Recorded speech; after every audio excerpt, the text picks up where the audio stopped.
India की एक ऐसी जगह जहां 500 साल पुराने टेम्पल्स आज भी खड़े हैं।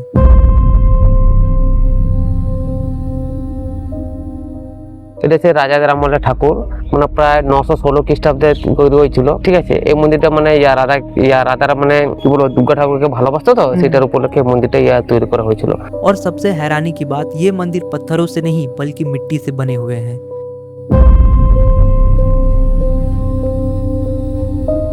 जहां दीवारों पे लिखी हुई है रामायण महाभारत की कहानियां।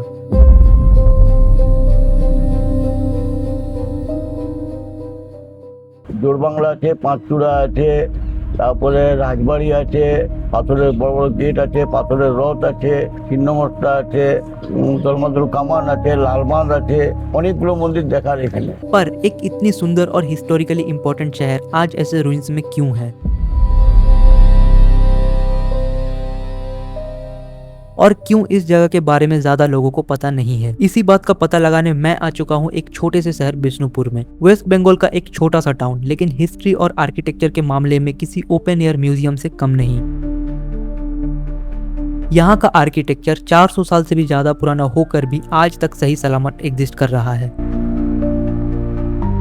आज हम एक्सप्लोर करेंगे बिष्णुपुर की आर्किटेक्चर और यहाँ की काफी पुराने टेम्पल्स को, और साथ ही साथ जानेंगे कि कैसे एक छोटा सा शहर बन गया the terracotta capital of India.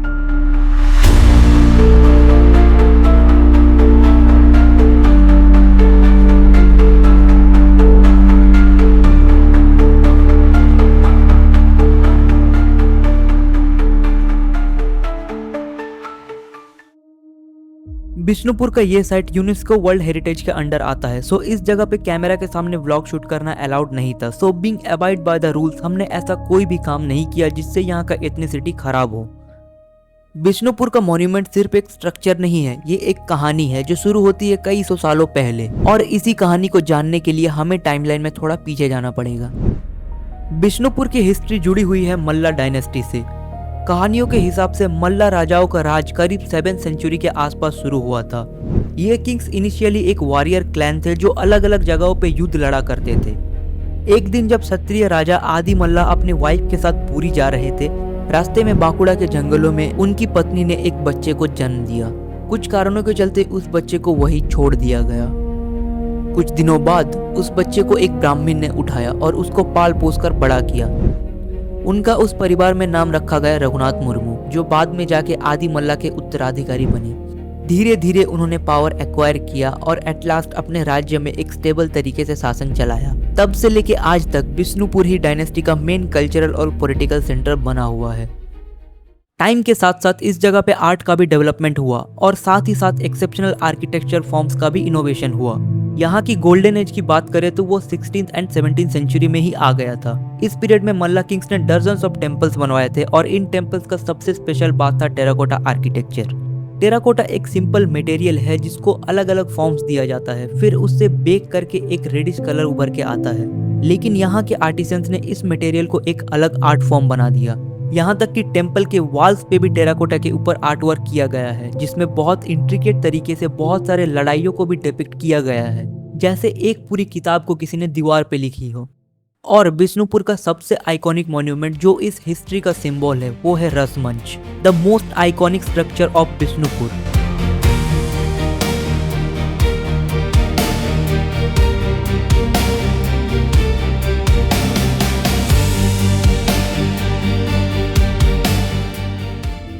यहाँ का आर्किटेक्चर बहुत ही यूनिक है। इसके चारों तरफ हंड्रेड्स ऑफ आर्चेस बने हुए हैं। इसके सेंटर में एक पिरामिड लाइक स्ट्रक्चर है, लेकिन सबसे इंटरेस्टिंग बात यह है कि रसमंच एक्चुअली एक टेम्पल नहीं था। यह स्ट्रक्चर बनवाया था राजा बीर हम्बीर ने लगभग 1600 AD के आसपास। ये एक फेस्टिवल के लिए प्लेटफॉर्म था। हर साल जब बिष्णुपुर में रास पूर्णिमा होता था, तब शहर के सारे विष्णु भगवान की मूर्तियों को यहाँ लाया जाता था, और सारे भक्त एक ही जगह पे सब आइडल्स का दर्शन कर सकते थे। जस्ट इमेजिन, आज से 400 साल पहले जब यहाँ फेस्टिवल मनाया जाता था, तब ये पूरा जगह कितना लाइवली लगता होगा। सैकड़ों लैंप्स, हजारों डेवोटीज यहाँ खड़े रहते होंगे, पर आज ये जगह एकदम शांत खड़ी है। रसमंच के आर्चेस पर जब सूरज की रोशनी पड़ती है तब शैडोज क्रिएट होती है, और यही परछाइयाँ यहाँ की एटमॉस्फेयर को और इंटेंस बना देती है। इस टेम्पल के जो कारीगर थे, ऐसा माना जाता है कि वो इतने स्किल्ड थे कि राजा ने खुद उन्हें ऑर्डर दिया था कि एक ऐसा स्ट्रक्चर बनाओ जो कि दुनिया में और दूसरा कहीं ना हो। एंड कई लोगों का ऐसा मानना भी है कि जब ये मंदिर नया नया बना था तो जो कार्विंग्स है वो इतने डिटेल के साथ किए गए थे कि जब उनमें सनलाइट पड़ता था तो दूर से जैसे लगता था कि ये सब रियल है। एंड सबसे ज़्यादा जैसे लगता था कि वो एकदम रियल है और ओरिजिनल है। इस पूरे बिल्डिंग में ऐसे घुमावटी कॉरिडोर्स है और इतने भारी भरकम आर्किटेक्चर को 40 पिलर सपोर्ट कर रहे हैं। रसमंच बिष्णुपुर की हिस्ट्री का एक इम्पॉर्टेंट सिंबल है, लेकिन ये सिर्फ शुरुआत है, क्योंकि आप इस जगह को जितना एक्सप्लोर करोगे आपको उतनी ही कहानियाँ मिलती जाएंगी। इसी जानने की इच्छा को लेकर हम चल पड़ते हैं हमारे अगले डेस्टिनेशन की तरफ, जो हमें कहानियों को और भी गहराइयों से समझने में मदद करता है। यहाँ पे आते ही आपको एक ट्रेडिशनल बंगाल का नज़ारा देखने मिलता है। इसी जगह को डिवोशनल हार्ट ऑफ बिष्णुपुर भी कहा जाता है। মদনমোহন মন্দির এখানে 1694 খ্রিস্টাব্দে মল্লরায় দুর্জন সিংহ তৈরি করেছিলেন। আচ্ছা। হ্যাঁ, এই মন্দিরটি। আরো এই মদনমোহন মন্দির ছাড়া আরো অনেক কিছু মন্দির দেখার আছে। मदन मोहन टेम्पल की बात करें तो इसको बनवाया था मल्ला किंग दुर्जन सिंह देव ने। ये करीब 1694 एडी में बनाया गया था। जैसे कि आपको नाम से ही पता लग रहा होगा, ये टेम्पल डेडिकेट करता है कृष्णा जी को, और ये है यहाँ का बहुत ही पुराना अत्यंत सुंदर राधा कृष्ण की मूर्ति। लेकिन जो चीज़ इस जगह को और स्पेशल बनाती है वो है ये वॉल्स। अगर आप टेम्पल की वॉल्स को ध्यान से देखो तो आपको यहाँ सिर्फ डेकोरेटिव पैटर्न्स नहीं दिखेंगे, हर पैटर्न में कुछ ना कुछ लॉजिक जरूर है। एंड यही बात मुझे और इम्प्रेस किया। जैसे ये स्टोरी पैनल जो हमें मंदिर कॉम्प्लेक्स के अंदर मिला, यहाँ पे रामायण के सीन्स बने हुए हैं। ये फिगर्स हाथों में तीर लेके घोड़े पर सवार हैं। इधर कुछ लोग लड़ाई कर रहे हैं। इनफैक्ट इसके साथ साथ आपको राधा कृष्ण लीला भी दिखेंगी।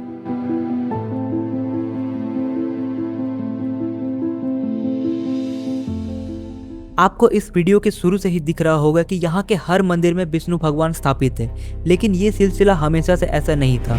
बिष्णुपुर हमेशा से वैष्णवाइट एम्पायर नहीं था। सबसे पहले यहाँ के राजा शैवाइट्स हुआ करते थे, मतलब वो लोग जो सुप्रीम गॉड शिव को मानते हैं। 7th सेंचुरी में भक्ति मूवमेंट आने के बाद यहाँ के किंग्स के माइंड में कुछ ऐसा चेंजेस आई और वेस्ट बंगाल के इस पार्ट में वैष्णविज्म का लहर जैसा आ गया, जिससे ऑलमोस्ट सारे राजा महाराजा विष्णु को सुप्रीम डेटी मान लिए।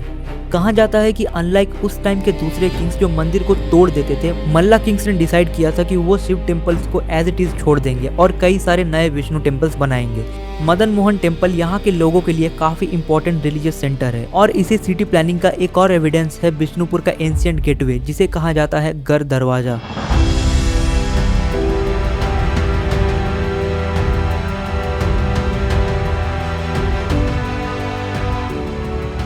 ये जगह जो आप देख रहे हो, इसे gateway to the fort city कहा जाता है। यानी अगर किसी को राजा या उनके फैमिली से मिलना होता तो उन्हें ये गेटवे जरूर पार करना होता। एक जमाने में ये फोर्टिफाइड सिटी हुआ करता था, एक ऐसा स्ट्रक्चर जिससे फॉरेन इन्वेंशन को रोका जा सके और इजीली कैप्चर ना हो पाए। सिटी में एंटर करने के लिए लोगों को इसी दरवाजा से गुजरना पड़ता था। इसका डिजाइन सिंपल है, लेकिन इसका हिस्टोरिकल इंपॉर्टेंस काफी बड़ा है, क्योंकि ये रिप्रेजेंट करता है बिष्णुपुर के मिलिट्री पास्ट को।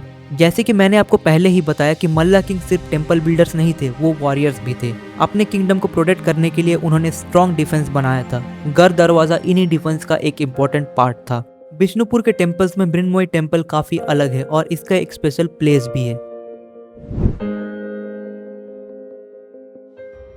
ये मंदिर डेडिकेट करता है माँ दुर्गा को, और मल्ला हिस्ट्री के अकॉर्डिंग ये टेम्पल की देवी उनकी कुल देवी भी थी। এই মন্দিরের যেটা সামনে আছে না, ওটা হচ্ছে মৃন্ময়ী মাতার মন্দির। এটা হচ্ছে রাজাদের আমলের ঠাকুর, মানে প্রায় 916 খ্রিস্টাব্দে তৈরি হয়েছিল। ঠিক আছে, এই মন্দিরটা মানে রাধারা মানে কি বলবো দুর্গা ঠাকুরকে ভালোবাসতো, তো সেটার উপলক্ষে মন্দিরটা তৈরি করা হয়েছিল। তো এই মন্দিরে মানে কামান ফুটতো আর কি। ঠিক আছে, দুর্গাপূজার যখন অষ্টমী যখন খ্যান হয় তখন সে রাজাদের আমল থেকে কামান ফাটানো হতো। তো এটা আজ অবধি হয়। দুর্গাপূজা অষ্টমীর দিনে ওখানে একটা সামনে উঁচু ঢিপি আছে, সেই ঢিপির উপরে কামানটাকে নিয়ে যাওয়া হয় এবং কামান দেখা হয়। তো সেই কামানের আওয়াজ শুনে মানে আমাদের এখানে দুর্গা মণ্ডপ যেটা আছে সেখানে দুর্গা মণ্ডপে সন্ধ্যা পূজা শুরু হয়। ঠিক আছে, এটা সে রাজাদের আমল থেকে হয়ে আসছে, ওটা আজ অবধি হয়। इसका मतलब है कि उन किंग्स के लिए ये देवी मृण्मयी उनके परिवार की देवी थी। एक और कहानी जो इससे रिलेटेड मशहूर है वो है कि इस टेम्पल कॉम्प्लेक्स में किसी समय अपार धन दौलत हुआ करते थे, क्योंकि राजाओं का मानना था कि धन दौलत यहाँ रखने से उसमें आगे चल के वृद्धि होगी। लोकल्स का मानना है कि इस जगह में माँ दुर्गा इतनी जागृत है कि लोग दूर दूर से दुर्गा पूजा के समय यहाँ दर्शन करने आते हैं, और अगर आप कोई मनोकामना मांगो तो वो पूरी भी हो जाती है।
श्यामराय टेम्पल। एंड बिष्णुपुर के सबसे स्पेक्टेकुलर आर्किटेक्चरल एग्जाम्पल की बात करें तो यही होना चाहिए। ये है the very famous temple of श्यामराय।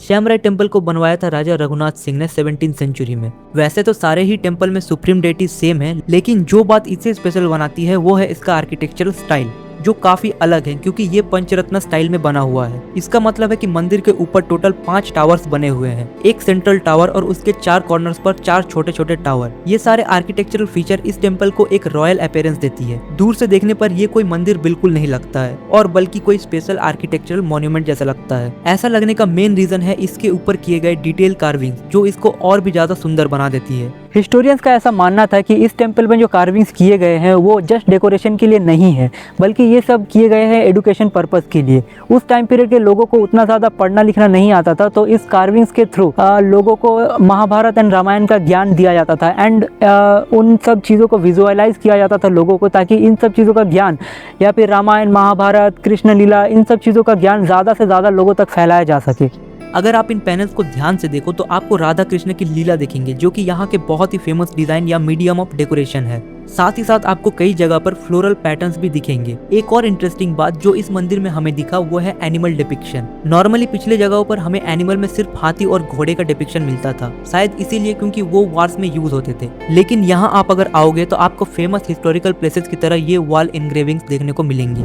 Bishnupur की स्टोरी में सिर्फ आर्ट एंड मॉन्यूमेंट्स ही नहीं है, कुछ और भी है जो शायद आपको चौंका दे। इन सभी सुंदर इमारतों के साथ साथ इस जगह से जुड़ी हुई है कुछ मिस्टीरियस स्टोरी, जो यहाँ के लोकल्स 500 साल गुजरने के बाद भी मानते हैं। यहाँ पे पहली बार आकर मुझे ये तो पता चल गया कि बिष्णुपुर को सिर्फ एक ट्रैवल डेस्टिनेशन बोलना गलत होगा, क्योंकि ये एक ऐसा चैप्टर है जो हमें याद दिलाता है कि कुछ भुलाई गई बातें जिसका ज्ञान शायद हमें किताब पढ़कर भी ना मिल पाए। और शायद इसी वजह से जब आप यहाँ से जा रहे होते हो तब आप पीछे छोड़ रहे हो एक लिविंग कल्चर जो एनग्रेव है यहाँ के वॉल्स में। जब आप लास्ट बार के लिए घूम के देखते हो श्यामराय या रसमंच की तरफ, तब आपको एक बात सुनाई देती है, हिस्ट्री नेवर एंड्स। वो सिर्फ नेक्स्ट जनरेशन का इंतजार करती है उसको दोबारा डिस्कवर करने के लिए।